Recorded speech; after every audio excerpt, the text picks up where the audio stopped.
సింగనమల నియోజకవర్గంలో నిజంగా సంవత్సరమైంది అంతే వాళ్ళు కూటమి ప్రభుత్వం ఎన్డీఏ అలయన్స్ వచ్చి అయినా కూడా స్వచ్ఛందంగా ఇంతమంది వచ్చి మేము సైతం జగనన్న కోసమని ఇంతమంది వచ్చినారంటే ఖచ్చితంగా రాష్ట్ర వ్యాప్తంగా కూడా మనం చూస్తున్నాము రపరప ఎఫెక్ట్ ఎట్లా అయింది అని. ఇప్పుడు శైలజనాథన్న మాట్లాడుతుంటే మీరందరూ కూడా క్రౌడ్లో అది మాట్లాడినారు. ఈరోజు నిజంగా చెప్పాలంటే శైలజనాథన్న చెప్పినారు ఈవీఎం ఎఫెక్ట్ ద్వారానే వాళ్ళు ఈరోజు అలయన్స్గా ఉన్నారని. అది ముమ్మాటికి సత్యమే. ఎందుకంటే జగన్మోహన్ రెడ్డి గారు రాప్తాడుకి బయలుదేరి వచ్చినప్పుడు, సత్తెనపల్లికి వచ్చినప్పుడు, పొదలికి వచ్చినప్పుడు కూడా మనం చూసినాం ప్రజల అభిమాన నాయకుని చూసేకి ఎంతమంది వచ్చినారని.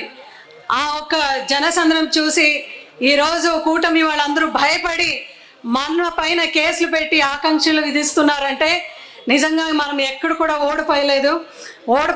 మనం గెలిచినాం. ప్రజాక్షేత్రంలో ఖచ్చితంగా మనం గెలిచినాం. సంవత్సరం అయింది అయినా కూడా సూపర్ 6లో ఏ ఒక్క హామీ కూడా నెరవేర్చలేని ప్రభుత్వం ఈ కూటమి ప్రభుత్వం. పవన్ కళ్యాణ్ గారు అయితే ఎక్కడ మిస్సింగ్ అయిపోయినారో అనేది ప్రజలందరికీ కూడా ఇంకా తెలియట్లేదు. అప్పుడప్పుడు మాత్రం ఆయన కనిపిస్తుంటాడు. మొన్న కూడా మనం రిలీజ్ చేసినాం హిందూపూర్ ఫంక్షన్లో కూడా మిస్సింగ్ అయినారు అని కూడా పవన్ కళ్యాణ్ గారికి. అంటే సనాతన ధర్మ గురించి ఆయన ఎప్పుడు మాట్లాడతాడంటే కూటమి ప్రభుత్వం ఎన్డీఏ అలయన్స్లో ఎక్కడైనా ఆయనకి ఏదైనా లోప కనపడితే మాత్రము ఎక్కడ కూడా ఆయన కనపడ్డు. మహిళా పక్షపాతి ఆయన చెప్పినాడు. అయితే గిరిజన బాలిక పైన హత్య జరిగిన అదేవిధంగా హరిజన అమ్మాయి పైన ఇదే జిల్లాలో సామూహికంగా అత్యాచారం జరిగినా కూడా ఎక్కడ కూడా పలకరించేకి హోమ్ మినిస్టర్ గారు రాలేదు, సీఎం గారు రాలేదు, అదేవిధంగా పవన్ కళ్యాణ్ గారు కూడా రాలేదు. మహిళలకు ఎక్కడ కూడా రక్షణ లేని ప్రభుత్వం ఈ ఒక ప్రభుత్వం.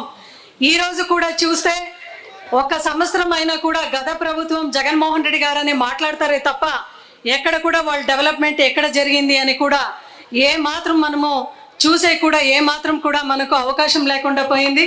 ఈరోజు సింగనమలలో పార్టీ ఆఫీస్ ఓపెన్ చేస్తూ కూడా అదేవిధంగా ఇక్కడ మళ్ళీ చంద్రబాబు నాయుడు గారి మేనిఫెస్టోని గుర్తు తెచ్చుకుంటామనే ప్రోగ్రామ్ను కూడా ఈరోజు రాష్ట్ర వ్యాప్తంగా దీన్ని ఆవిష్కరించాలని సజ్జల రామకృష్ణారెడ్డి గారు అదేవిధంగా మిథున్ రెడ్డి గారు వచ్చినారు.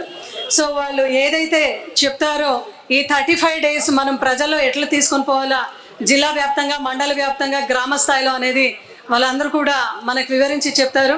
దయచేసి మన బలం అంతా కూడా గ్రామంలో ఉంటుంది కాబట్టి ప్రతి ఒక్కరు కూడా ఈ కార్యక్రమాన్ని చాలా ప్రెస్టీజియస్గా తీసుకొని ఈ 35 daysలో ఇంటింటికి కూడా వాళ్ళు ఏదైతే తప్పుడు హామీలు ఇచ్చినారో అనేది మనం ప్రతి ఇంటికి కూడా 1,60,00,000 కుటుంబానికి తెలియజేసే బాధ్యత మన పైన ఉంది. కాబట్టి ఈ బాధ్యతని అందరూ కూడా పరిపూర్ణంగా చేస్తామని చెప్తూ అవకాశం ఇచ్చిన మీ అందరూ కూడా మరొకసారి ధన్యవాదాలు తెలియజేసుకుంటూ జై జగన్, జోహార్ వైఎస్ఆర్.